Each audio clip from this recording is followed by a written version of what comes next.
I am not a YouTuber. I don't know what's the proper way to make an intro, but if you've read the title, you know what this is going to be about. I want this video to serve as a cautionary tale for young girls dealing with insecurities, dealing with puberty, dealing with female puberty. I want this to be, I guess you would say, educational, so parents can be aware of what might be happening with their daughters. I can't speak on behalf of biological males because I'm not one. I could never be one. I know that now. But basically I have here, this is just going to be raw. I might make a few cuts if I mess up or get too nervous or have to pause and recollect my thoughts, but this is just going to be me talking about my life from the beginning of puberty, basically, and everything that happened to me that led to me developing gender dysphoria, and basically identifying as a male. Hello, I'm editing this video right now and I'm just adding this chunk in here just to say that throughout the entirety of this video I'm going to have on screen relevant art, drawings that I made, Instagram posts with like sad captions, but it's just so that you guys can understand what I was going through, what was going on in my head, just like understand my perspective more and help build the story, I guess. So yeah, if you're interested in that, just keep your screen on. If not, enjoy the audio. So I have here, I'm not an essay YouTuber, I don't have everything like written down on a Google Docs, but I do have a paper, and it is basically a map of all of the little events, the events in my life that led me to feeling that way about myself, and what basically led me to the whole transgender thing. I don't like talking about this with people because it's embarrassing, but I feel that this is extremely important with everything going on lately. So that's why I'm gonna talk about it. So I guess I'm just gonna start. My name is Claire, by the way. I'm 21 years old now. This all started when I was like 12-ish, around then. I don't know my exact age, but 7th grade. Yeah, so I guess I'm just going to go along this and explain. So basically, for some context, my whole life I had a lot of trouble making friends with other girls. I always felt like I was very different. I'm pretty nerdy. I don't know, I was just always kind of like a little bit of an outcast. I had a really hard time making friends. I switched schools about, I want to say 9 times. I switched schools a lot my whole entire life. I moved a lot, and so yeah, so I have always just got done making friends before I had to move and ditch them and try to make new ones. I was always the new kid. It was always very hard. So that's my first thing here. I want to say the beginning of my story starts with my first boyfriend. My first boyfriend, I was, I think, 12 years old. And I'm a very emotional person. I'm girly in that sense. I'm very, very emotional. I take things very seriously. I have always had a very committed and serious outlook on love and relationships. So even though I was only 12, even though this was my first relationship, I treated it extremely, extremely seriously. It meant the world to me. So he was this guy that I just knew in school, and we had a lot in common. Long story short, we were together for about, I want to say, a year and a half. I would always try to, like, I don't know, I was so young, I didn't really, like, fully know who I was yet. And it basically led to me going along with whatever he wanted. Always, in all situations, I wanted to make him happy. That was the most important thing to me. I still kind of operate in this way just because I'm a very agreeable person, as Jordan Peterson would say. I'm very, very agreeable.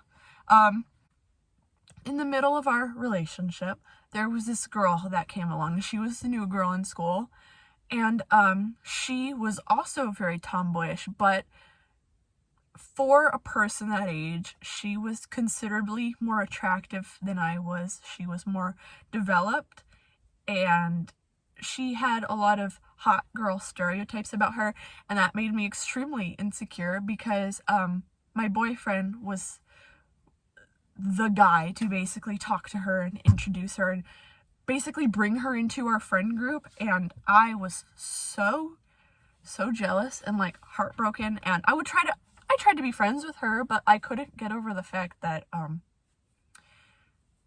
she was more attractive than me, and my boyfriend was spending time with her outside of school, spending time with her just more than he was spending time with me. It really messed with me in a way. Towards the end of our relationship, this is where we're gonna, full disclosure, I am going to talk about very awkward and perhaps triggering to some people sexual experiences in my life because of how much they affected me. So at this time, keep in mind I was only 12 years old, I had never, like, I knew what sex was, but I had never even watched porn at this point. I had never even seen like a penis. He would take me to a park, and the first time he like brought me behind some bushes, and he basically brought his pants down and would like ask me to touch him, but I was very shocked and caught off guard, and I didn't know what to think, and I was just like shaking and crying. But I was crying because I wasn't prepared for it. I didn't know enough about it. It was very scary. It was scary. And he basically like, he would like ask me to touch him, and I would be so scared. I'd be like, like this, and he would get impatient, and I'd be like, oh, I can't do it. He would get impatient, and he literally would grab my arm and like put it on him, because I couldn't do it myself. I was too scared. I was way too scared. And that really messed me up in a sense, because I felt like I had to do things for him to like me, and it really messed up my whole view of this sexual dynamic in relationships for a very, very long time. I kept on repeating these behaviors of trying to make guys happy with things that I didn't want to do because I wanted them to love me. And so this happened with this guy maybe, I think 3 times. I kept doing it because I thought it was normal. But the first time, he was like asking me to basically, for lack of a more appropriate word, jerk him off. And I couldn't do it. I didn't even know what that process was like. I was just kind of like, oh. And so he got like frustrated with me because I don't know, I probably like delayed that whole thing by like half an hour or so. And he got frustrated, and he basically shooed me away. He said, like, go over there. And he just pulled up porn on his phone and like just furiously masturbated behind that bush because I couldn't do it. And that gave me a lot of shame, and like I was not prepared or good enough, or I don't know. I was young. I didn't know what I was thinking. I should have recognized that this was fucked up behavior, but this was my first relationship, and so it really skewed things for me. Shortly after this, he broke up with me, and that really crushed me. He was the only friend that I had. I spent all of my time with him. Oh, also, during this time, I was also getting bullied by some other girls in school, and he never helped me. I would get bullied on the bus by older girls about my appearance and stuff like that, and he would just kind of like sit over there and like just watch, and he never helped me, and so that also affected me. After this point, I got really sucked into the internet. I had Instagram and I had Tumblr. And I was looking at a lot of, I'm a very artsy person. I was looking at a lot of vent art, a lot of gory vent art. And I thought it was like cool and interesting because I love art, and the gore vent aspect of it intrigued me. And so I started drawing a lot of it myself. And that caused a lot of issues with my parents because they saw some of it and it was stupid, and they thought it was like a satanic thing, but it wasn't. It was just vent art. My parents are not religious, by the way, for context, so it wasn't like a Christian thing, like, how dare you, you know what I mean.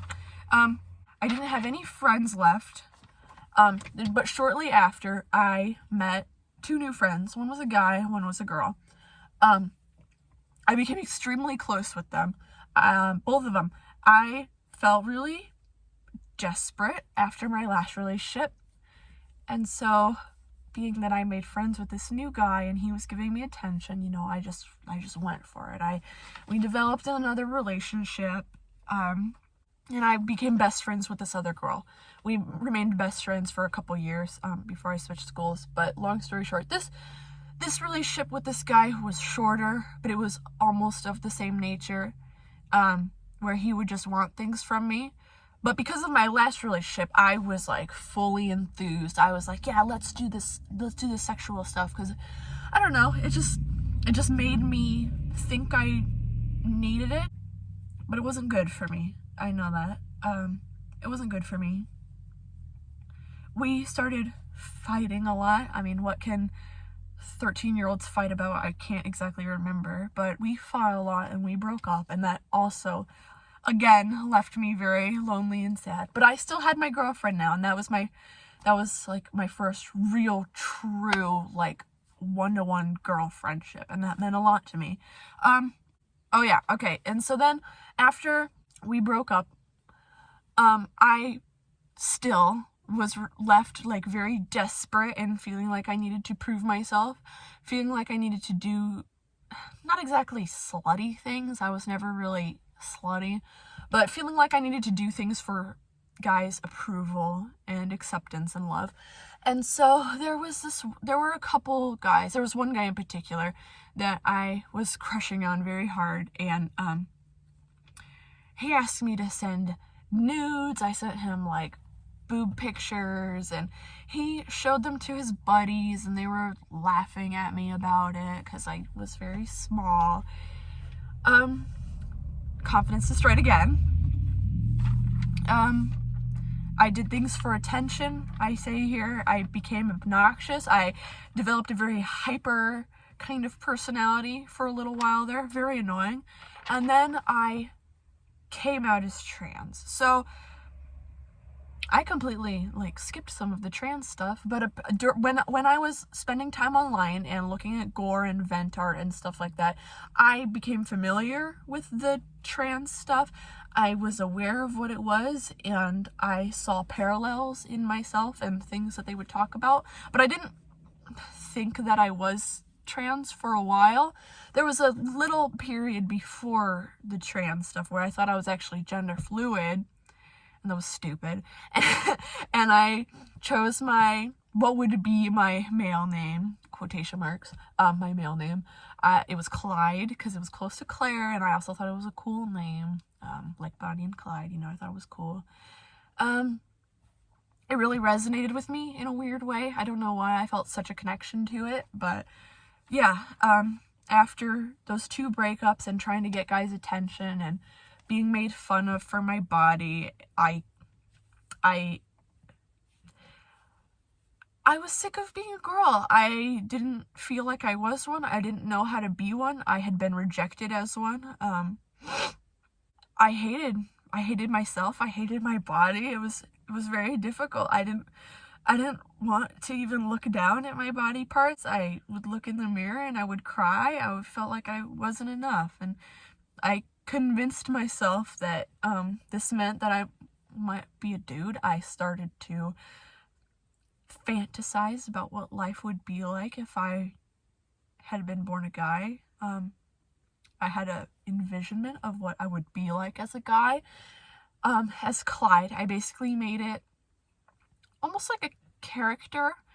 I mean, I would draw I'm a very artsy person. I would draw myself, and I would draw myself with short black hair, and which I got very soon after. I mean, I already had my hair short when I came out, but you know, the black short hair became my image for a very long time. I got somewhat popular on Snapchat during this time. But what I didn't realize was that all of the friends that I was making on Snapchat were girls from my school that were mocking me behind my back because I was trans and I was hyper and I would do things for attention. I would make funny posts. I thought I was so funny. But I wasn't. I was desperate for attention, positive attention. It was embarrassing. After I realized that girls were making fun of me, and they would also do so to my face in school too. I'm gonna turn this light on. I became extremely depressed and introverted. I became like your total classic emo kid. Short black hair, I had the bangs, I had the emo bangs. I was the stereotypical emo boy, but I wasn't a boy, you know what I mean? But I wasn't that way for attention. That's just who I became, and I embrace it, if that makes sense. I had a lot of drama with a close girlfriend. Not the one that I'm talking about earlier, but a different one. We became good friends in art class. And the drama was that she introduced me to her best guy friend, and he was a senior at the time. I'm a freshman at this point, by the way. Something happened where we were talking. We were just talking, sending memes back and forth on Snapchat. We had similar sense and humor. And so I was talking to him, and he was like at a party, and he was like, "Oh my God, I'm so drunk right now." Blah, blah, blah. And I was just like sending him memes and goofing off. And he sent me like pictures of his ass cheeks hanging out. But he wasn't in the picture. It was like just his ass cheeks. And I don't know why. I think it might have been because he was jealous that I almost said her name. Sorry. That the girlfriend was spending more time with me than with him. I'm not exactly sure. But he spun the story that I was trying to seduce him, and, you know, the girlfriend was like, "Why would you do that? You know what I mean?" And she was like very peeved off about it, and she told everybody. I don't know if she told everybody, but I definitely know that many girls that I wasn't even friends with, that I barely even knew, came up to me and was like, "Did this really happen?" And I was like, "No." So yeah, the next thing was, so I still had my one girlfriend that was like my one, I'm getting sweaty. I'm so nervous talking about this. I had my one girlfriend. And I was still very much on the internet. I was still very much drawing vent art all the time. And I began self-harming. It was partly a curiosity thing. It was partly like a sick, kind of sad aesthetic thing. Like, oh, I'm so sad. I wouldn't do it for attention in obvious places where people could see. Like, I never did the wrists or anything like that. I would purposely do them in places where I could hide. I would do them like on my upper arm here. I always wear t-shirts because I was trans. I was not gonna wear tank tops. I did them on my thighs. I did them on my boobs. I did them a lot of places where nobody could see. And yeah, I'm not sure why, but I did it for a while. And then I went to a party with my girlfriend and a couple other people that I knew at the time. And then I met this guy. And this guy was older. He was already out of high school. I was still a freshman. I met this guy, and he was the emo kind of guy that I just loved. And mind you, I had my short emo hair. I was already like trying to be that. I became like obsessed with him. I mean, I don't want to say obsessed because that gives you the picture of like, I don't know, some crazy chick in a movie. But like I was very much like talking to him all the time that I could. Basically trying to get all of his attention. We were together for about 2 months. We never did anything sexual, thankfully. But he would tell me like fantasies that he had, and they were some darker fantasies. Like he would say things like, oh, I want to cut up your legs as I'm doing you, or something like that. And looking back now, that's very messed up. But you know, I was an emo kid at the time. I was like, oh, that's so dark and romantic. I don't even know. But I did send him pictures too. The relationship didn't last long. I was very, very depressed after he broke up with me. He broke up with me, I think, because I was so young and hyper, and he didn't want to be with that kind of person. And maybe also because of the trans thing. I have no idea. I didn't get that much of an answer out of him. But man, was I depressed after this. I began to hate myself even more. I could not make friends in school. I had my one girlfriend, and that was it. Everybody else, I felt so isolated. I just hated myself. I hated myself so much. Even though I did have my best friend and she was like a great support to me, it would not help me escape like the dysphoria, the hating of my body, and just wanting to hide more and more. It was being trans served as my way of hiding, not dealing with female puberty. I guess I couldn't see myself as a hot girl. I couldn't see myself wearing a dress or putting on the makeup or doing any of the stereotypical girl things, and that was my escape, my way of escaping that, I guess. But it was very idealized. I had a perfect vision in my head of what I wanted to be. You know, I wanted to do the testosterone. I wanted to get my boobs off. I did do my research, and I knew that I was never going to get the bottom surgery. I was never an activist type. I would never demand people use my pronouns because I'm very, I guess you would say I'm soft. But I'm also, I wouldn't let it get to me that much. Like, it hurt me, but I would never just cry in my room because nobody respected my pronouns or stuff like that. During this whole time, also, you know, I came out to my parents, and that was not a fun time. They were not accepting, which they shouldn't have been, which is good now that I'm looking back on it. But during that time, it caused me so much distress. So much distress. I mean, they would sit me down and they would lecture me for like 2 hours, like multiple times a week. Like, just saying the common sense things that I would even say now. Like, you can never be a boy, no matter what you do. Do you honestly look at yourself in the mirror and see a man there? And, you know, I would cry. I couldn't deal with it. I couldn't deal with the pushback, I guess. I just couldn't. I saw myself that way, and that's how I wanted to be, and I had a really hard time with it. It really messed up my relationship with my parents for a long time, but now I'm completely thankful that they didn't just accept me and go along with it, because that would have, who knows where I would be now. I switched schools the next year, so my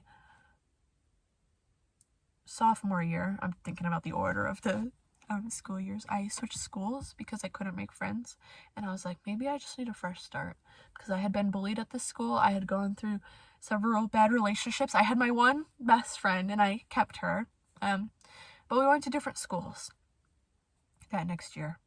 That I was only at that school for about 2 months because my family was going to move. Those 2 months that I was at that school, I was beyond depressed. I refused to socialize with people. I would eat lunch in the bathroom stall, like a bathroom stall. I would listen to music. I would just sit there alone. I was completely alone. I would hang out with my best friend outside of school sometimes. But not as much as being in the same school and having lunch and everything like that. We moved from Arizona to Michigan, and that was extremely hard because, it was hard and it wasn't at the same time because I already pretty much didn't have friends, but I was going to lose my best friend, the only friend that I had like a real strong connection to. New school, same deal. I was extremely recluse. I would try to socialize with people, but it never seemed to work out the way I wanted it to. It was very awful. At this time, I was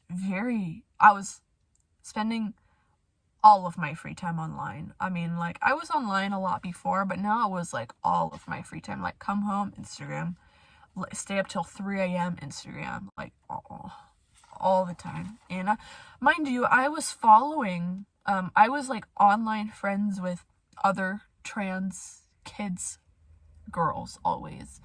Other trans young girls my age. And we kind of like, I don't want to say we fueled each other, but like we would vent and talk about our lives, and we would like relate to each other, and it was like a circle, I guess you could say. At this time, here's a more embarrassing part, but I got very much into porn. I had a Tumblr account in which I was making pornographic fan art. I'm not gonna say what fandom, but it was bad. It was very, very, it was cringe to the max. But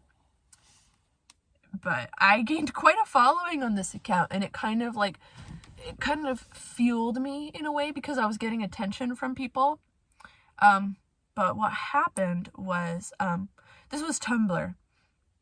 And so people would send in anonymous messages to you, and you basically like create relationships with your followers in a sense. Like you create like a little mini fan base. I had about like 1,500 followers.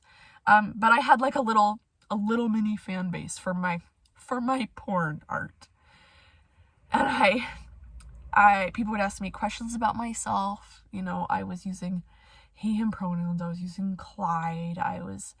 But the thing is that people were asking me if I was trans, and I would tell them, I was like, nope, I am a cisgender boy, because I couldn't deal with the embarrassment of them even knowing that I was female. I didn't want to be trans. I just wanted to be a boy. I didn't think being trans was cool. I just wanted to be a boy. I wanted to escape being a girl every chance I could. I lied and I told these people that, yes, I was a male. Because deep down, I knew that I couldn't be male through surgery. I knew that that wasn't the real thing that a male was. But I wanted so badly to be male, to just escape myself. I would lie. And, it was stupid.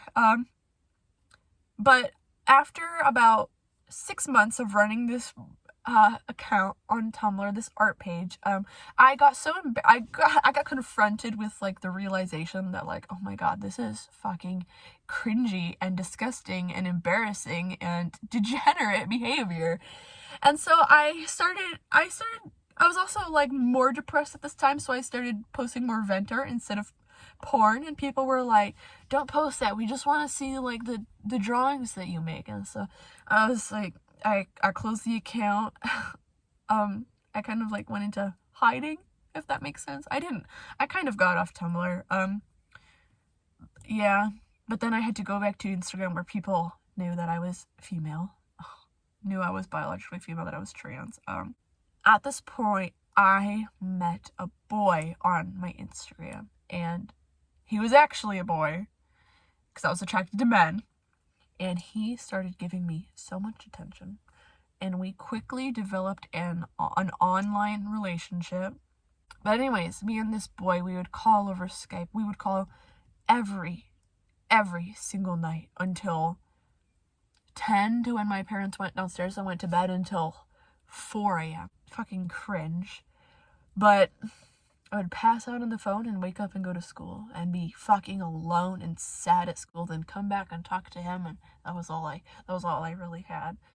Also, during this time, I was going through therapy.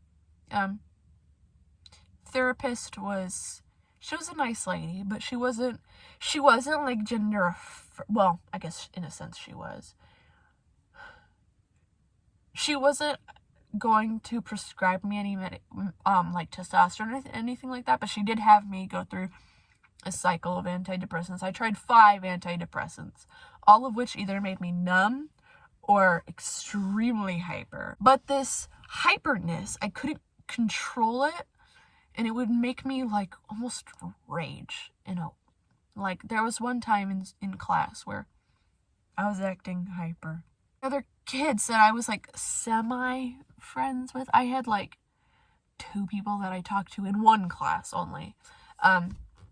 They would like kind of look at me funny, and I remember like just throwing a chair. Like I didn't hit anything or anybody. I didn't want to hurt anybody ever, but I just like was like raging inside. I was so mad, and I just threw this chair, and embarrassing. But I got off my antidepressants. I said enough of this. It's making me numb. It's making me hyper. I went through 5 different ones. So back to the online boyfriend. He had me do things on camera.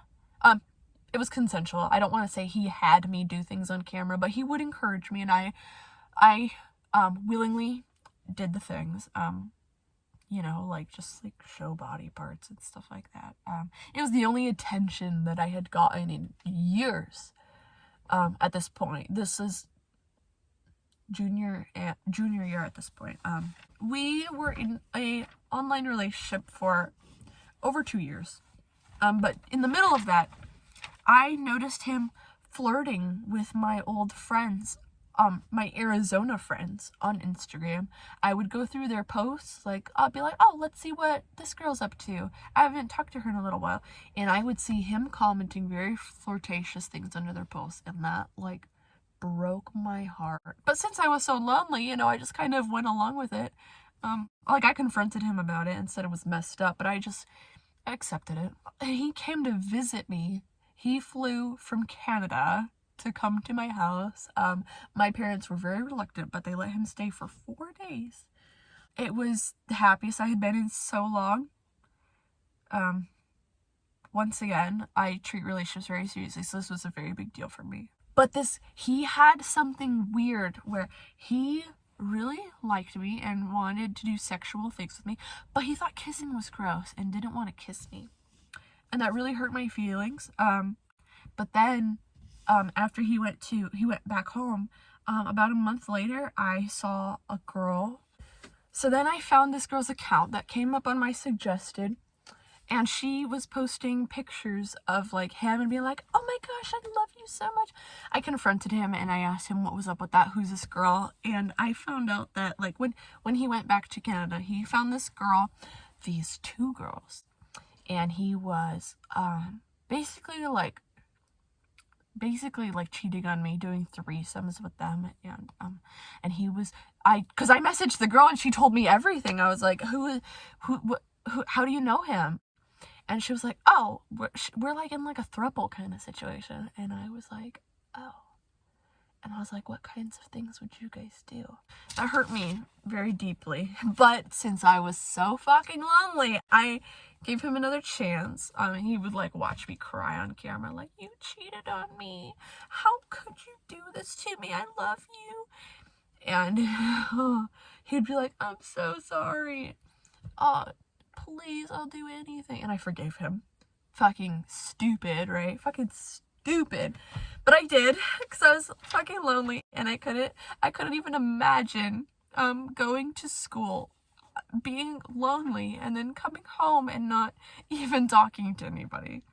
Because I didn't want to hang out with my parents, and they were still lecturing me all the time. And yeah, I wore a chest binder, by the way, so I looked very much like an emo boy.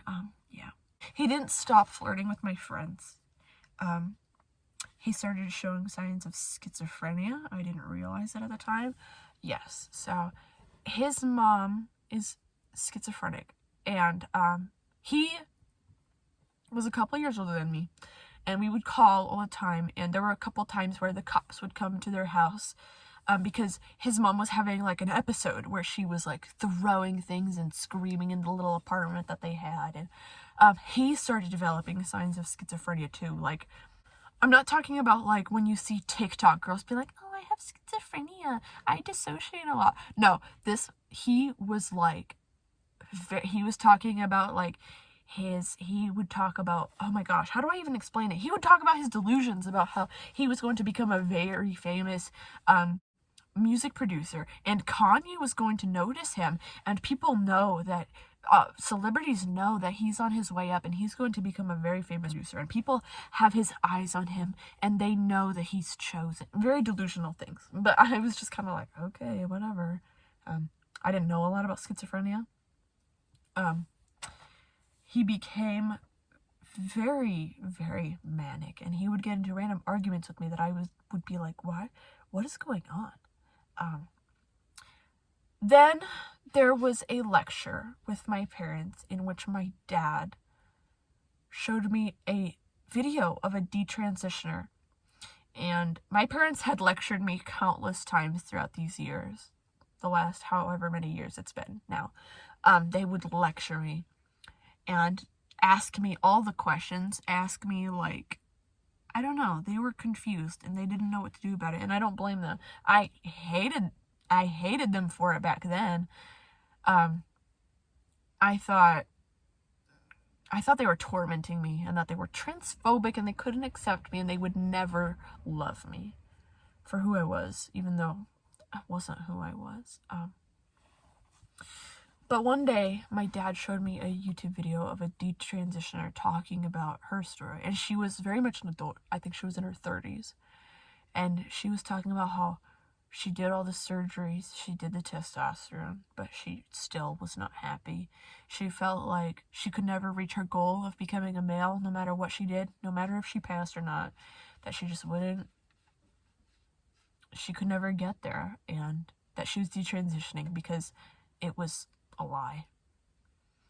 And that was the first thing that got to me. That was the first thing that made me question myself, and like, because I was scared. I was like, am I going to get on testosterone and get the surgery and not be happy? Am I going to end up like this too? Is my dysphoria going to continue throughout my whole entire life, and am I going to be miserable? Well, shit, I guess I'll just cope with being a girl. I guess I'll just try to live my life coping with it and try to be okay with it than getting surgeries and possibly regretting it and still not being happy. So that was the one thing that they ever said that really got to me.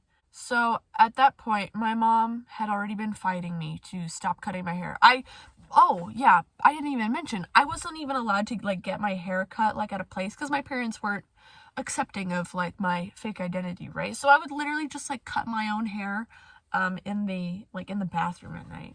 And yeah, so I decided I was gonna give detransitioning a shot. I mean, I don't know what other word to use. I wasn't transitioned because I wasn't going through surgeries and I wasn't even on hormones, but I was very, very confident in my identity as a trans person, and I was wanting to get on the things. I was so fucking positive. I was just counting down the days until I turned 18 so I could just like run away and go do it. So I stopped cutting my hair. I was going to try to accept myself as a female. It was extremely hard. I cried a lot. I did not present female in public. I was basically just growing out my hair into these two little tiny pigtails. And I would occasionally go into the bathroom and dress up in girly things. My mom was very encouraging of me. She would spend a lot of money at Forever 21 for clothes that I thought were cool, girly clothes, because my whole entire wardrobe was black torn jeans and hoodies and black band shirts, you know, very, very stereotypical emo kid attire. So she would order me all this stuff from Forever 21, and I would try them on in my bathroom, and I would take pictures of myself and I would post them on Instagram like, I'm just trying to work on my body confidence. Ignore this post. This was going on for a little while. I switched schools again the next year, so this was senior year. I switched schools again. And then I realized that there was a guy from my last school that had also switched. And we were like kind of friendly. We weren't friends, but like we would occasionally toss jokes here and there in the class that we had. So then, since we both moved schools a year and we didn't know anybody, we became friends. Oh, my first in real life friend for a very long time. You know, it was a big deal to me. To make a long story short, one day he said, "Have you ever tried weed before?" And I was like, no. He's like, "Oh, well, I have these brownie edibles that I got from a friend, and it would be awesome if we like hung out and got stoned." And I was like, fuck it. Okay, I'll try. I was still with this online guy, the schizophrenic one. And I told him, I was like, "Hey, I'm gonna go hang out with this guy that I'm friends with at school. I promise nothing is gonna happen because I love you and I would never do that," and blah, blah, blah. And I meant it. I 100% meant it. So then I hang out with this guy, and he gives me like a brownie square like this big, and I eat like 2 bites of it. And within half an hour, I got so high that I slowly, I couldn't talk, and I was shaking, and I couldn't control my movements, and I was dizzy, and I was very wobbly and disoriented, and then I blacked out. And then when I woke up, he had me bent over his lap, and he was, gross word here, but he was fingering me. And I was still extremely high, and so I didn't really process what was going on. I just kind of looked around, realized what was happening, and then I just kind of blacked out again. He dropped me off at my house, just dropped me off, no word, and I was still very high. I just went upstairs to my bedroom, and I fell asleep, and the next day, I didn't remember what had happened, but like that night, so like a whole 24 hours later, I was like, did I remember that? Did this really happen? And then I put 2 and 2 together, and I was like, oh, he took advantage of me. He basically molested me. And that was probably the most painful singular event that I've been through. I went to school completely numb. We had a spot that we sat at lunch.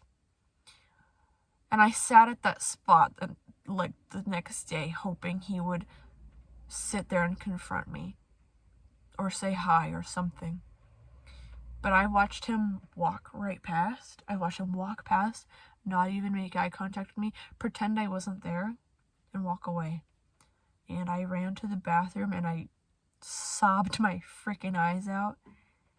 And I was just a wreck. I was a wreck over that. So I was finally starting to feel somewhat comfortable with myself. I mean, not comfortable, but somewhat. And I got taken advantage of again. And then that basically brought my dysphoria right back. Every single night, I would be like, I'm gonna fucking cut my hair again. I'm gonna do it. I went back to wearing extremely tight sports bras. I went right back. I would not try on any more girl clothes. I went right back. Yeah, there was just one day where, it was like, I think the second or third day after, and my mom was picking me up from school, and she knew that something was off, and I like broke down crying, and I told her what happened, and she told my dad, and my dad, he like kind of understood, but he was like, well, that was very naive of you. He basically made me feel really fucking awful about it, but I don't know. I didn't think that was gonna happen. I had never tried weed before. I didn't know edibles were strong. I had never been around people that were into weed before. That was like my first experience being around a person that had even tried weed before ever. So I didn't know. I was naive, but I trusted him. I didn't think, I don't know.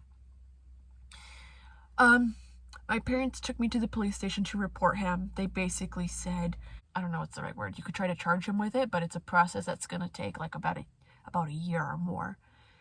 And or we could just keep it on his file, and it'll be on his file, and it will be there for the next time something like this happens. And maybe it was selfish of me to do this, but I was just going through it really fucking bad. But I didn't charge him. I was like, I just want to try to get over this. So I didn't press charges. Maybe I should have, but I didn't. And then when I told my online boyfriend about what happened, he said, I knew this was going to happen. I knew you were going to cheat on me. And I would be crying. I'd be like, that's not what happened. It was really difficult. He accused me of being a cheater when that is the last thing I would ever do in the whole world. He asked me to do things on video camera for him, like, not immediately after, but like a couple days later. And I did it, and I broke down crying halfway through because I couldn't even like see myself naked. And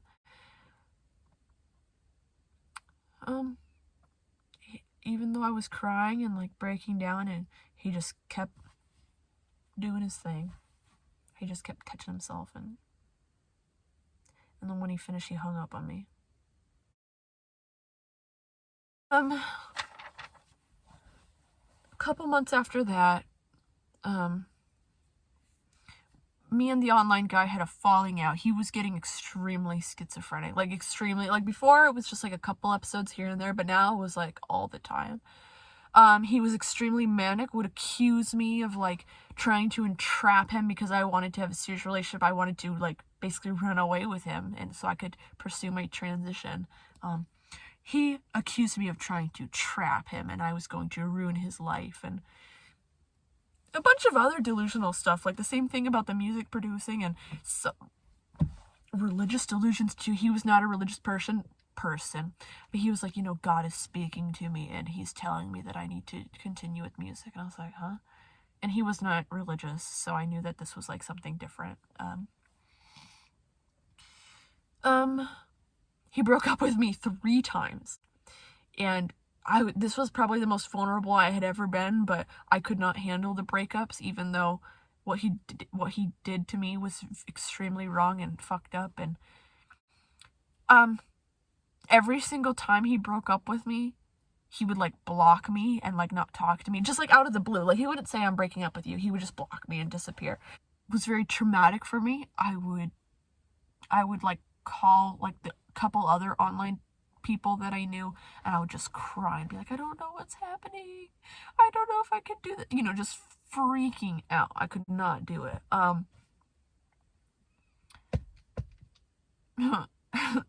And after the 3rd breakup, I was kind of numb to it at that point. I was just like, fucking whatever. Also, during this time, I was still dealing with the trauma from the whole situation with the weed guy thing. I was still thinking about it every single day, even though it had been like 5 months since it happened. And so I took a guy friend from school to take me over to his car after school, and I screamed at him, and I told him how wrong things were. I screamed at him, and I punched him in the face. But I'm skinny and so weak and frail, and so I sprained my wrist punching him in the face, and I knew right after I punched him that it didn't hurt him. He was just kind of like,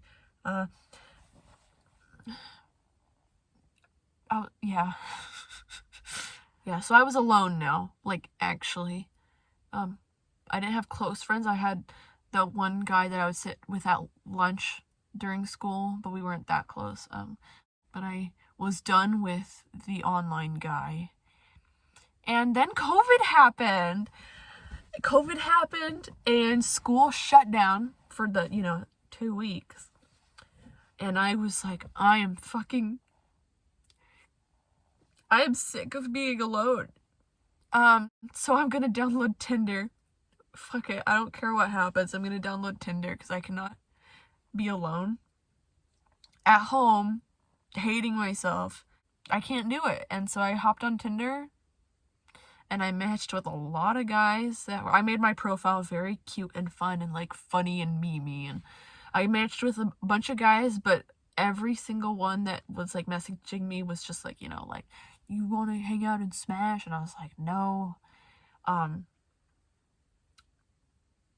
then I saw this one guy's profile, and it was kind of boring. It was a boring profile. I joke about it with him, but it was a boring profile, but he had a picture on his profile with a chameleon on his head.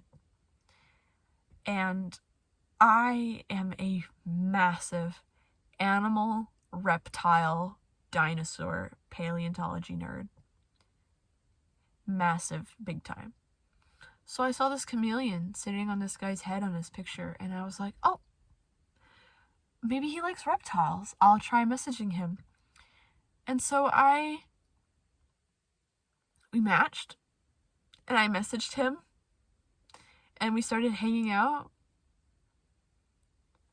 And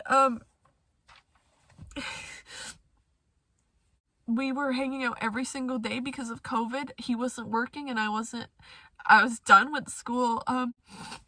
And so we were hanging out every single day, and within 2 months, he was the first guy to treat me with respect and really want a relationship with me and like compliment me. And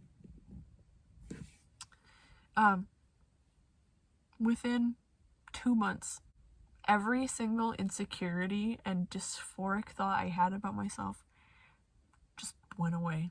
It was completely gone in a matter of months. And I had been suffering with it from 7th grade until the end of high school.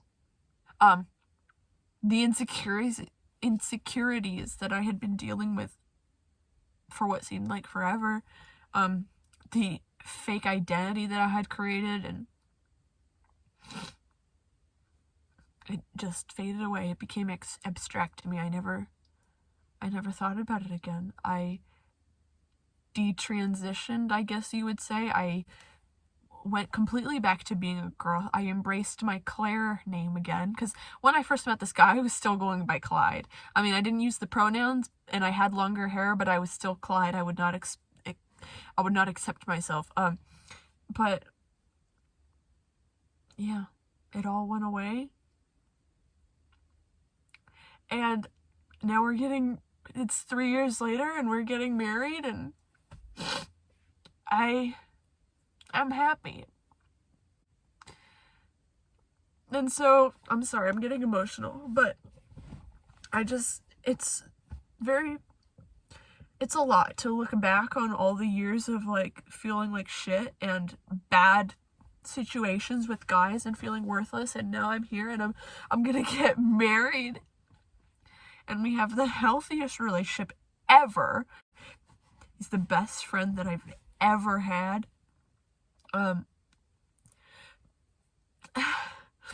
I don't know what would have happened if I didn't meet him. I could have been used by some more guys on Tinder, and that could have like pushed me over the edge. I don't know what would have happened, but he brought me away from all of it. I told my online friends that I was like detransitioning, and they kind of like were like, huh? It was like kind of weird. Yeah, it was hard, but he really turned my life around. And I have not spent a single day miserable and hating myself since I met him. And it's been over 3 years now. So that's my story. I want to tell, if there's any younger girls that are going to be watching this, girls that are dealing with this insecurity, I just want to say that don't think your self-worth is dependent on what men see you or treat you as.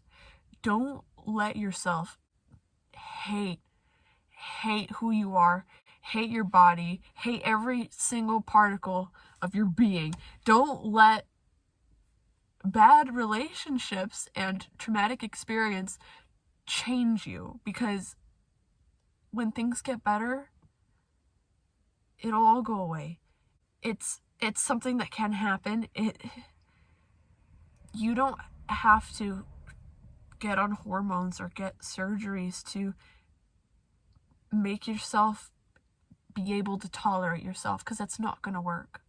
You are going to still feel something missing inside of you. You're not going to feel complete. I went from wanting to die every single day to now I can't even believe I used to think that. I can't even believe I would sit in class and just draw like just suicidal drawings, like wishing I didn't exist.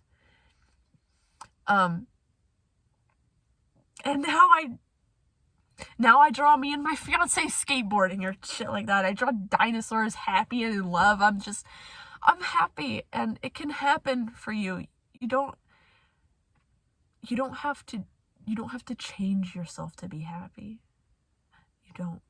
It's never the way. If you feel like you have to change yourself to feel at peace with your body, it's wrong.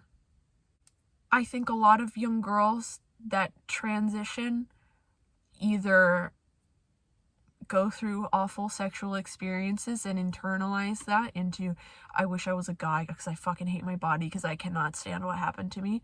But the whole time I was trans, when people would ask me, oh, how do you know that you're a guy? I didn't really know. I was just kind of like, oh, I'm tomboyish and I hate my body, so I guess I'm a guy. No. It's not how it works.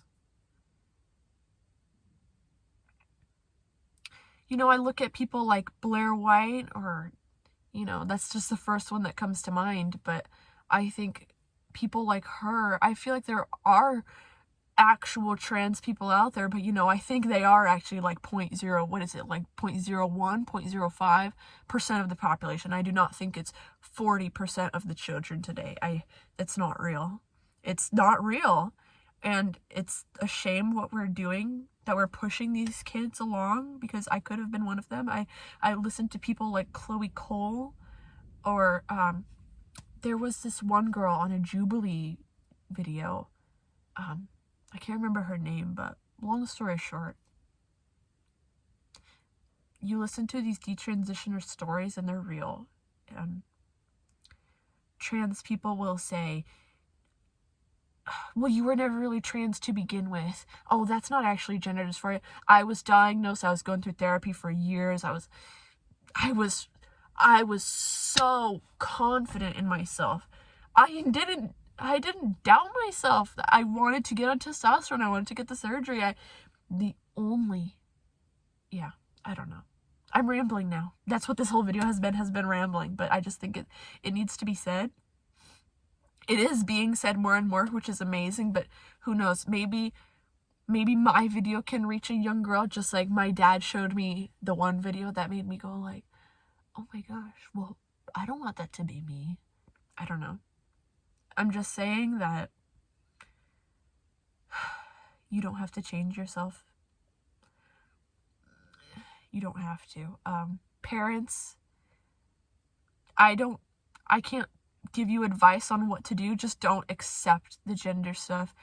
Don't affirm. I was really fucking angry and I hated my parents for not accepting me back then, but now I am so thankful. I'm so thankful, and I don't blame them one bit. I don't blame them one bit for fighting with me, for like making fun of me. I don't blame them. I wouldn't know what to do either if I was in the situation. I mean, with the person that I am now, I can tell my story if I have a daughter that's going through that, but yeah, I guess that's it. I don't really know how to wrap this up, but I hope this helps people out there.